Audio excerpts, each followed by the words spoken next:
Dane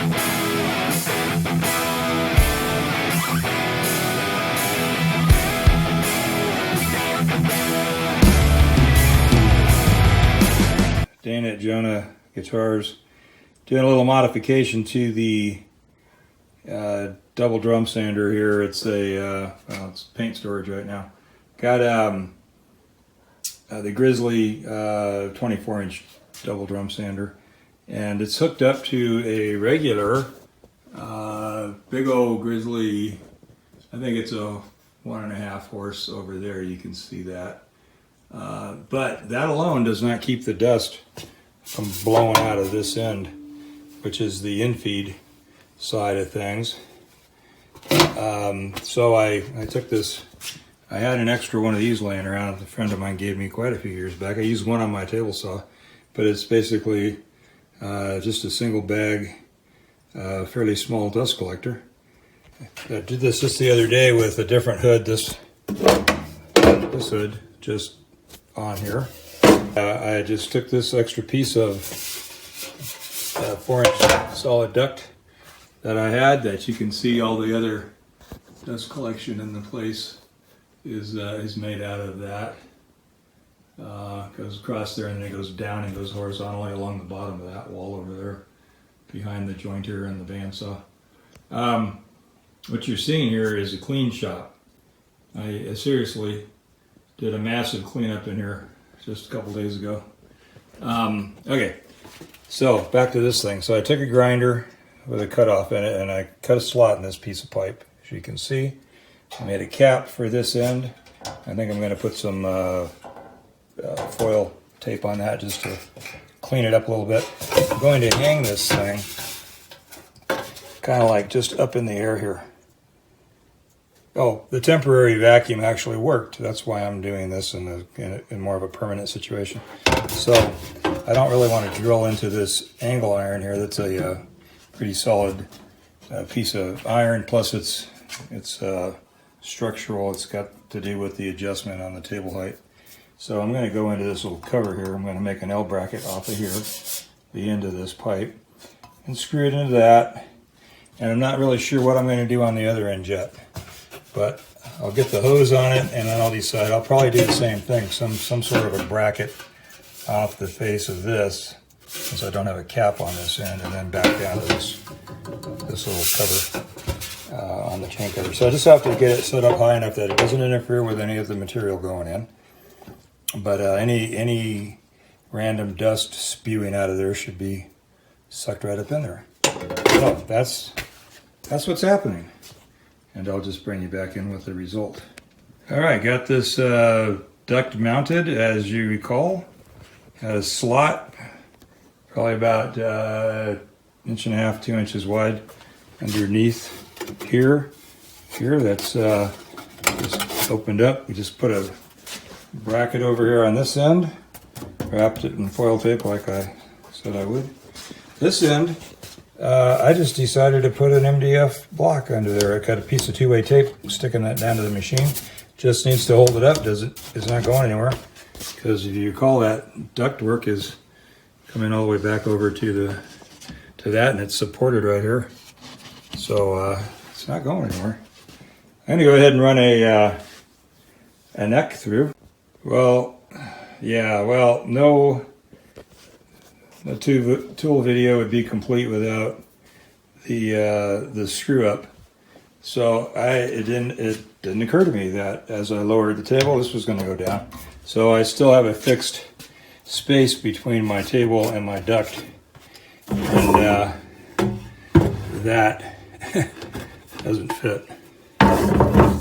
So that was brilliant.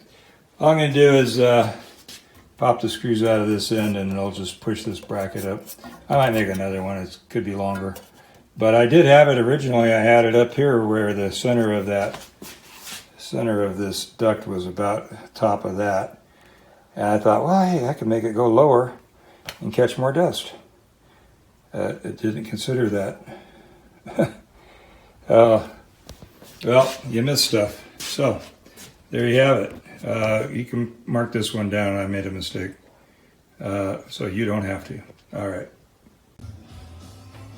All right, so I got this thing put back together. I stood it up farther off the table so it doesn't interfere. I decided to go ahead and just strap a block around this. I just used plumber's tape, or a lot of people think Teflon tape is plumber's tape, but that's not the case. This is, anyway, it's not fastened to there, it's just resting there. So it'll move. If it becomes a problem, I'll just put a bracket down off the bottom here and over to that top of that little lid. Yeah, let me fire this all up and run you some an example. I'll show you what I'm talking about. I'm gonna go ahead and do a quarter turn on the cut. I stole the switch off of this particular unit. I'm sorry, I'm probably making you quite nauseous. Stole the switch off of this unit, so right now I'm just plugging it in by hand. I'll probably just put an inline switch in the cord or something.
Alright, I was waiting for the other dust collector to shut off, and I guess I didn't push the button hard enough. It usually shuts off real quick.